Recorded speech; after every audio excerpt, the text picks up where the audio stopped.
The renegade Time Lord known as the Doctor is a truly mysterious figure. Though he has saved our planet an immeasurable number of times, we still know comparatively little about him. Indeed, for centuries it was believed by the few who were even aware of his presence that he was not one man, but a title passed on to multiple figures throughout history. Even today, in the 51st century, when our society and technology has reached heights we never thought possible, and there is a fully functioning time agency, the Doctor still remains something of a fringe subject among academics. In fact, in most circles, the mere mention of this supposedly benevolent, immortal alien looking out for humanity will often provoke laughter and derision, assuming your colleagues even know who he is, which is most unlikely. Some have speculated that this apparent cover-up is the work of the Doctor himself, or possibly even his people, the Time Lords, erasing as much knowledge of him as they can, in the belief that the Doctor is more successful when he operates from behind the scenes. The following account of his dealings with his greatest enemies, the Daleks, certainly seem to support that theory. Still, whilst officially the agency may regard him as nothing more than a myth, the time traveller's version of the Flying Dutchman to the few academics that even know of his existence. I, Michelle Masters, once one of the most experienced and respected time agents who has travelled further through time and space than any other man or woman before me, can tell you that he does exist. I have encountered him many times, and, dare I say it, I even consider him a friend, though I don't know if he would say the same of me. I know full well that talking about the Doctor will probably erase one of the last few bits of credibility I have left, assuming this is ever even allowed out. Still, the truth about what would sadly be the downfall of one of the greatest of all incarnations of the legendary Time Lord should serve as a cautionary warning to all time travellers of how delicate the balance of space and time truly are. Even a being of the Doctor's experience, knowledge, and wisdom was still not able to take into account the full effect his presence alone could have after over 1,000 years of time travel. Don't get me wrong here, I'm not saying that I want the time agency to vanish. I owe everything to the agency. It gave me purpose, allowed me to live a truly incredible life, and I know through my own experiences and those of other agents that many of the great things we accomplished in the past shaped the golden age we are living in today. Still, there is also no denying that the time agency has become reckless and arrogant in the last few decades. I know for a fact that events on certain worlds in this galaxy have been altered purely for humanity's benefit. That time agents these days often use this wonderful technology to satisfy their own vices and pleasures, to say nothing of the many renegade time agents that have emerged. I can only hope that any of you with similar notions of time being ours to command, who may still have even the tiniest semblance of a conscience, take away at least something from the Doctor's folly. Time travel must only ever be used to document the past and create our own history as we know it. Anything else could very well threaten the universe itself. I am optimistic that humanity will never let it get that far. Each time we have been tested with a new discovery and breakthrough that could have destroyed us, from the atomic bomb to interstellar flight, we have always managed to pull back. Still, that does not mean we have not had more than a few close calls, and, given how this is a bigger threat than any we have faced, it is still vital that we take even greater caution. I first met the Doctor fairly early in my career. Even I had trouble believing he was real, but a few more encounters down the line caused me to see that not only were the wildest stories about him true, in actual fact, they didn't do him justice. The Doctor is a Time Lord from the planet Gallifrey, a world so in advance of our own that even the time agency looks like a game for children compared to their mastery of the fourth dimension. In some ways, their existence terrifies me, yet, at the same time, the fact that the Time Lords have clearly overcome the dangers we currently face also gives me hope. Then again, however, the Time Lords, at least according to the Doctor, have more or less shut themselves off from the rest of creation for the last several 100,000 years. Furthermore, even their seemingly perfect society is still not free from corruption too. There have been many renegade Time Lords, with the most notorious being the Master. This figure, for those of you unaware, is spoken of in some circles of the Time Agency with as much fear and loathing as Satan is among the clergy. I'm thankful to say I have never encountered him, but the way the Doctor spoke of this fellow renegade alone terrified me. It was the only time I have ever seen the Doctor express the level of disgust and horror he normally reserved for the Daleks. Still, even with that and everything else I've seen, I find it hard to believe one man could be responsible for even half of the atrocities this so-called Master is said to have committed. According to the Doctor, the Time Lords are forbidden to interfere in the affairs of other life forms, naturally to prevent their great power from being abused. The Doctor, however, one day decided to steal a time and space machine known as a TARDIS in order to go exploring the universe. To begin with, the Doctor was simply bored, though granted, he may have had other reasons for leaving Gallifrey. He not surprisingly didn't share much with me, however. In fact, the only family he mentioned was his granddaughter Susan. His real name isn't even the Doctor. No one knows what it is. Doctor was simply an alias he chose because he quite liked it. It made him sound important. The Doctor's strong sense of morals gradually caused him to slowly interfere in the affairs of other planets. He was always mindful not to change his own established history, however, and to be fair, in some cases, he was forced to act simply to save his own life and to ensure he would exist. Still, there were times that he perhaps stuck his nose in where it wasn't wanted, and he could also be incredibly reckless in his actions too. Over the course of his adventures, the Doctor also developed a particular fondness for the Earth above all others. Quite why, no one is really sure, though it doesn't hurt that the Doctor was humanoid in appearance. Humanoid life in general seems to be the most prosperous in our part of the universe. At first, the Time Lords disowned the Doctor for his actions, and even punished him by exiling the Doctor to the Earth in the 1970s. They soon realised, however, that in spite of their ancient policy, the Doctor did have a role to play in the greater battle against evil, and not only lifted their exile, but even sent him to deal with problems they felt were a threat to the rest of the universe. Really, the Doctor became their perfect agent, as, if he failed, they could wash their hands of him and claim that he was a renegade. It should be noted, however, that there are rumours that the Time Lords have had other agents, even a supposed celestial intervention agency above and beyond the High Council themselves, whose job it is to interfere, in secret, to make sure that history follows the desired path, with the Doctor only being punished because he was less secretive about his interference, at least at first. Whilst it's true that the Doctor was not simply a title passed down, it is also true that there was also not simply one Doctor either.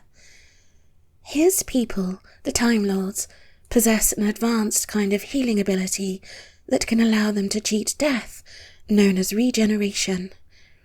Whenever a Time Lord dies, the power of regeneration completely restores and repairs their body, though in the process it also changes their physical appearance completely. It essentially rebuilds the body from scratch, with age, height, and weight all being altered to some extent. Furthermore, a Time Lord's outer persona is altered by the process too. That said, however, a Time Lord's core personality, memories, and consciousness were always completely unaffected by regeneration, barring the odd bit of temporal instability in extreme regenerations, which was always only temporary. This meant that the Doctor retained the same core persona, morals, and values from incarnation to incarnation. The changes in a Time Lord's personality across regenerations are more akin to the changes that we all go through in life, rather than becoming a completely different person.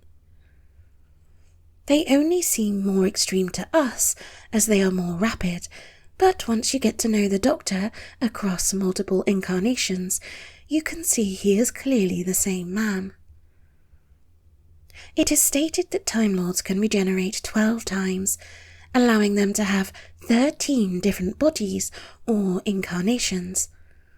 The Doctor, meanwhile, is known to have left Gallifrey near the end of his first life, meaning that there are potentially 13 different versions of the Doctor for time agents to encounter. Each incarnation can live for hundreds of years too, so even the first Doctor must have travelled for centuries. I personally have met 8 versions of the Doctor. One was the incarnation exiled to Earth, who was said to be the 3rd version.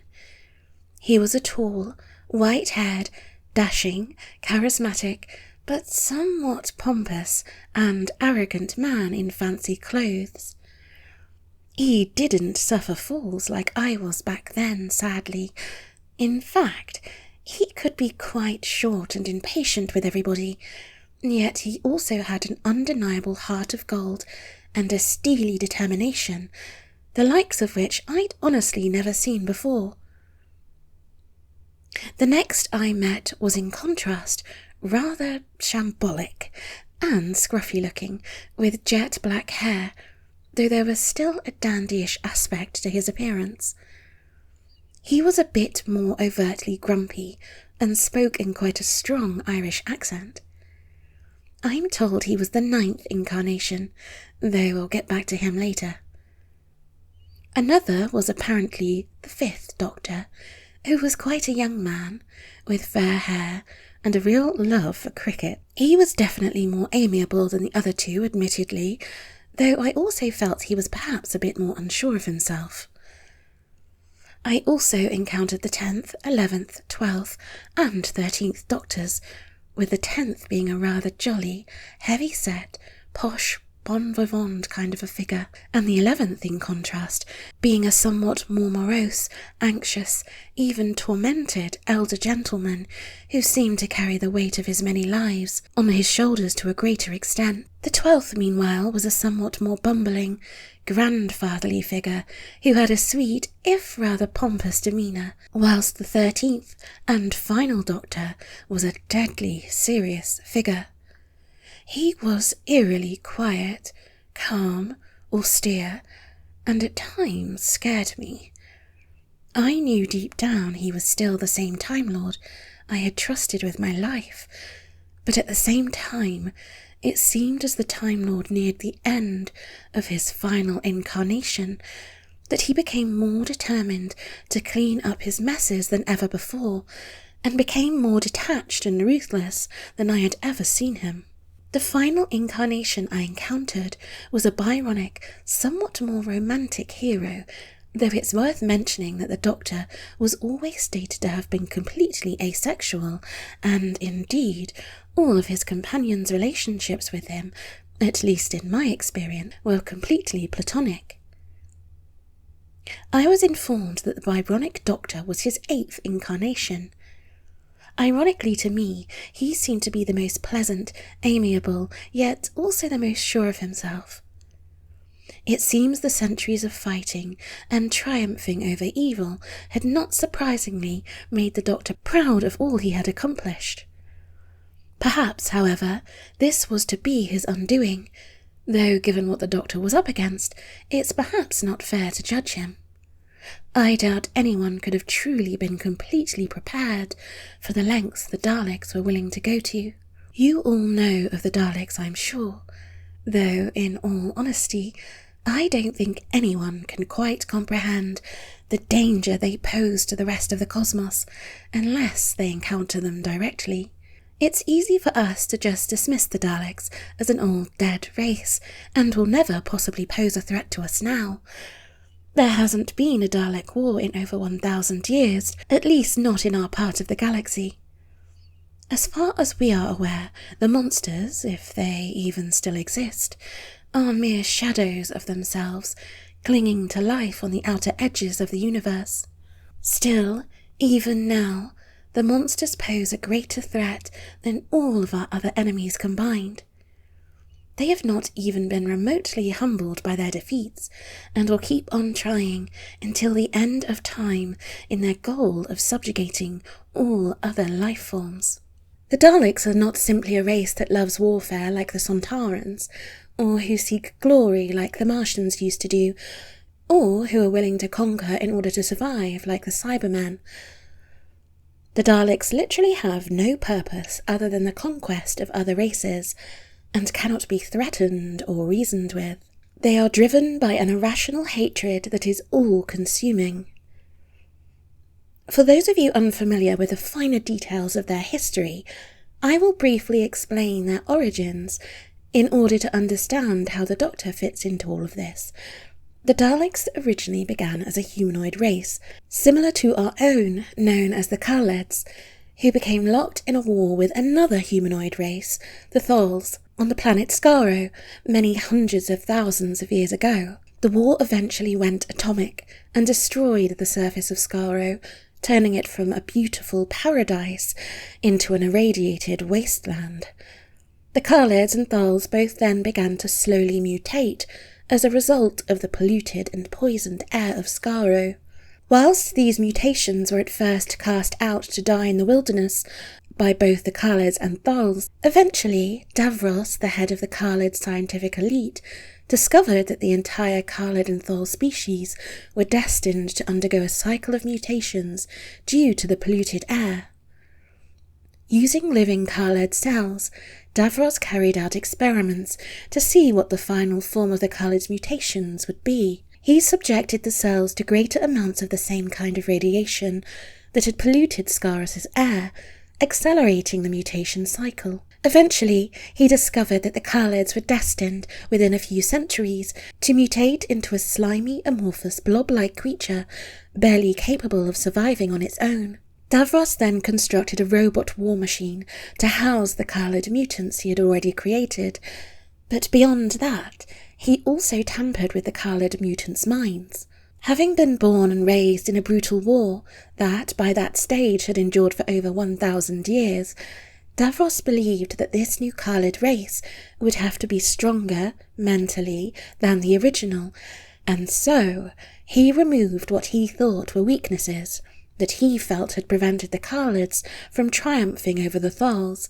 Emotions such as love, compassion, and pity were purged from these Kaled mutants' minds. Worse, Davros also programmed an overriding sense of superiority into the mutants, and a desire to conquer and utterly suppress any other potential life forms they came across, or exterminate those who could not be conquered. Davros believed, again due to the centuries-long animosity between the Thals and the Kaleds, that different species could never coexist peacefully, and that one race would have to dominate the others. It's worth mentioning that Davros also effectively created this new Kaled race in his own image. He had been crippled and mutated during the war, and was forced to survive in a similar life support machine.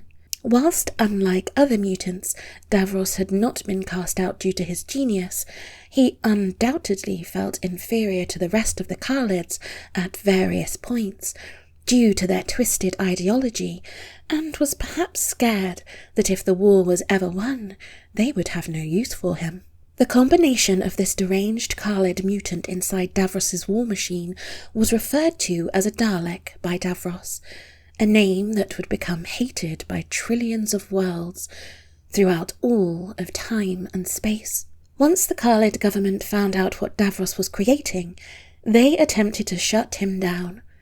But Davros went as far as to betray the secrets of the Khalid's defences to the Thals, allowing them to kill his own people just to ensure the survival of the Daleks. The first of the Daleks subsequently conquered the Thals and eventually proceeded to exterminate Davros too. After conquering Skaro, the Daleks then went on to conquer hundreds of thousands of more worlds.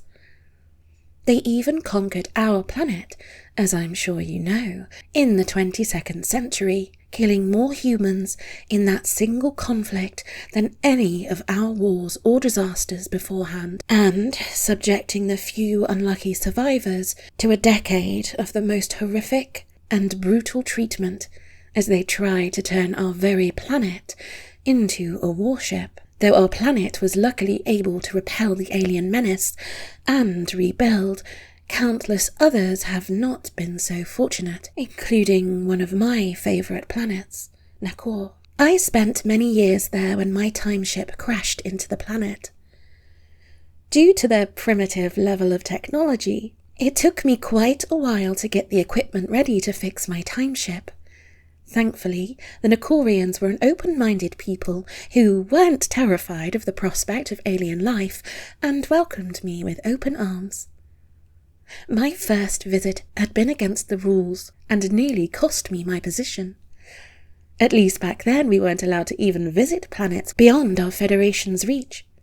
Again, however, my visit was an accident, with my time rotor throwing me off course, and due to my years of service, I narrowly avoided dismissal. After my visit, the time agency wanted to monitor the world to make sure I hadn't changed anything, so I was given a chance to visit the planet a few more times, at different stages in its development, to make amends. I saw it go from a world that was about on our level of technology in the 20th century to one that was capable of establishing thriving colonies on other uninhabited planets.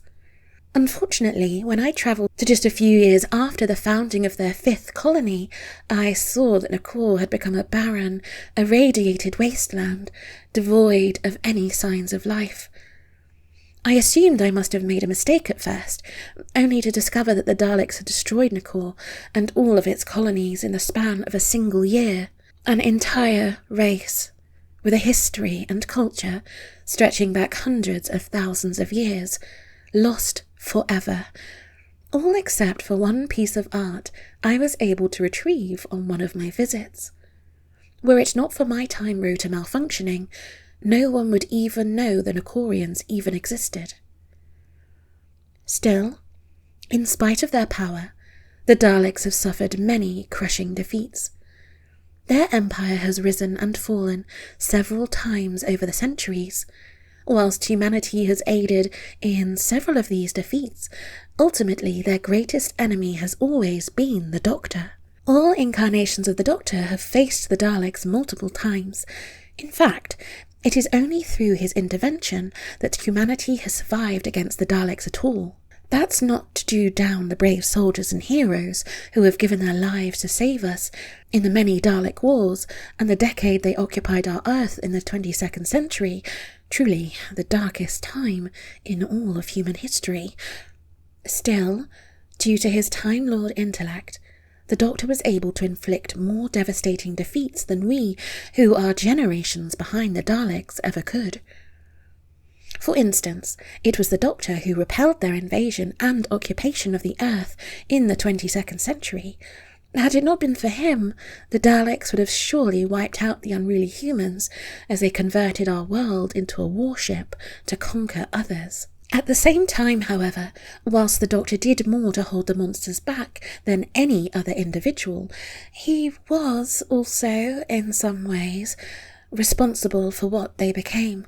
The Time Lords, not long after lifting the Doctor's exile, had foreseen a time when the Daleks would rise to a level of power where not even the Time Lords could stop them, with Davros's vile children eventually tearing all of creation itself apart. The Time Lords did not know about the Daleks prior to the Doctor leaving Gallifrey, having shut themselves off hundreds of thousands of years before the Daleks emerged. After the Doctor brought them to the Time Lords' attention during his original trial, and when he asked for the Time Lords' help during the Spiridon mission, the Time Lords had become scared enough to peer into their own future, which was normally forbidden.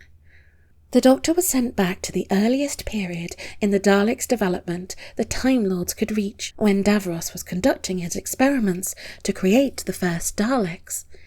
At one point during the ordeal, the Doctor held a weapon that could have destroyed Davros's incubation chamber, where the original Daleks were being created, who, at that stage, represented their entire race.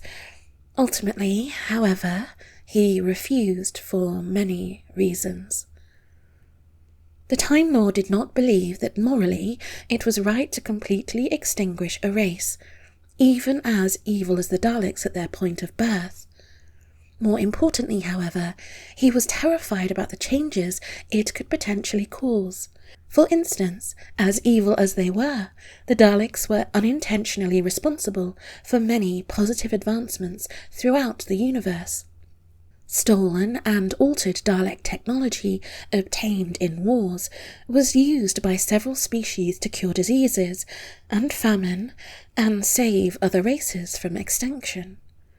Furthermore, the threat of the Daleks also forced many races to unite with each other out of fear. Many such alliances against the Daleks ultimately served as the foundations for peaceful collaborations between certain races for thousands, if not millions, of years, in some cases. Our own species and Draconia, two of the closest in the known universe, whose alliance has endured for over 2,000 years. Friendship began entirely as a result of the Second Dalek War. Whilst it's true that we were allied before, it was a very shaky alliance, with both species having previously been at war, which the Daleks ironically tried to exploit to cause a second conflict before humanity and Draconia learned the truth and united like never before against them. Had it not been for the threat of the Daleks, it's very probable that we may have destroyed each other in a second, seemingly inevitable war. Many of our greatest scientific advancements have also been made in a desperate attempt to keep up with the Daleks too. Whilst it may have sadly condemned 2 generations, the Second Dalek War, where we fought them with Draconia's aid, also led to breakthroughs in medicine, terraforming, engineering, and agriculture, the likes of which humanity may not have survived without, during subsequent threats such as the Great Space Plague of the 29th century. Also, perhaps the Daleks have served as a warning to other sentient races who could just as easily have descended into a similar monstrous state. Let us not forget that the Daleks were once capable of choosing between right and wrong when they were the Khaleds, until one man's twisted vision turned them into the monsters we know and loathe. What Davros did to his people, and what became of him as a result, may have been enough to frighten even the most egomaniacal, power-mad would-be history-makers many times over. Finally, the Doctor was also not sure if erasing the Daleks would make the universe a better place anyway. Nature does abhor a vacuum after all. Perhaps if the Daleks were exterminated, then another race would emerge, one who was even more dangerous, who the Doctor, and the Time Lords this time, didn't see coming, and who they wouldn't be able to deal with. It is better with the devil you know, after all. The Doctor instead simply slowed down their development, by not only destroying Davros's research and equipment built over decades by the Khaled scientists, and utilised from centuries of work before him, which could not be replaced so easily now that the Khalid and Thal cities had been destroyed, but also by entombing the first Daleks beneath a mountain, which it took them several thousand years to escape from. During this time, numerous other species who the Daleks had exterminated in the original timeline were given a chance to catch up to the monsters, such as the Movellans, who, in our version of events, dealt the Daleks the single most crushing defeat they ever endured, completely destroying their second empire. Furthermore, the Doctor's actions also ensured the survival of Davros. In the original version of events, after exterminating him, the Daleks destroyed Davros's body completely. Now, however, as they were trapped in the bunker, they simply cast him aside after shooting him. This allowed his life support machine to slowly restore Davros to life over several centuries. When he returned, Davros made a grab for power, which ultimately split the Dalek race into two factions. Some followed him, as he was their creator, whilst others refused on the grounds that he was not a true Dalek, leading to a civil war. After the Daleks' defeat at the hands of the Movellans, the subsequent civil war brought them to the lowest point in their history in terms of influence and power, where they faced extinction. It seemed as though the Doctor's gamble had paid off, and the Time Lord's vision had been averted for centuries. Sadly, however, as we will see in the next video, the Daleks' indefatigable will and desire for conquest ensured that no matter how far they were set back, how many devastating losses they endured, the monsters would always return.